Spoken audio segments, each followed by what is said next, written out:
warahmatullahi wabarakatuh. Kota tanpa buku.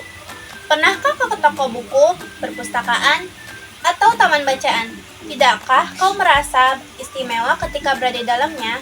Di sekelilingmu ada berbagai tokoh dari dunia nyata dan khayal, tempat yang pernah kau kunjungi dan yang belum, informasi dan cerita dari masa lalu, masa kini, dan masa depan.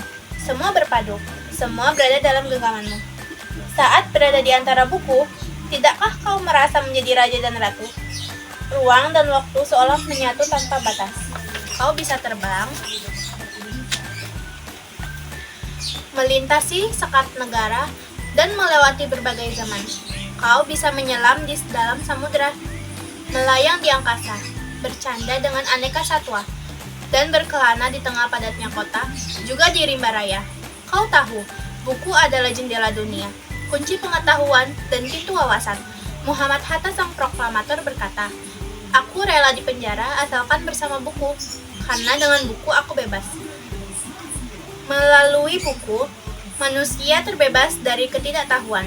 Tempat-tempat yang dipenuhi buku adalah harapan berkembangnya pengetahuan dan wawasan. Apa jadinya jika kota tanpa buku? Pantaskah dia disebut kota? Di kota itu, mungkin kabar datang dari sumber lain, dari koran, televisi, atau internet. Mungkin informasi dan cerita datang dari nenek moyang, bagai dongeng-dongeng sebelum tidur. Irama warganya pun tiada beda. Bangun pagi, bertebaran di muka bumi untuk berbagai keperluan, untuk kembali pulang siang atau sore harinya. Setelah itu, mereka berangkat tidur dan memulai lagi hari berikutnya. Semua serupa. Di kota itu, mungkin ada bangunan bernama perpustakaan. Di dalamnya, buku-buku berderet dalam rak yang tak terjemah. Tiada tangan meraih dan membuka halaman demi halaman dengan sukacita. Mungkin juga ada tumpukan buku di sudut-sudut sekolah yang sepi dan berdebu.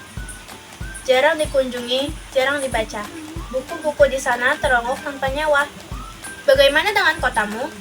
Mungkin kau tinggal di tengah kota yang megah, atau di gang sempit, di desa terpencil, di sisi pesisir, atau di kaki gunung. Adakah perpustakaan taman bacaan? Atau toko buku di dekat rumahmu? Jika ada, apakah tempat itu menjadi wadah berkumpulnya anak-anak dan warga, menjadi pusat berkembangnya wawasan dan pengetahuan, atau hanya menjadi pajangan? Maukah kau menjadi orang yang menghidupkannya? Kau bisa mengunjunginya dan mengajak teman-teman membaca dan berbagi cerita di sana.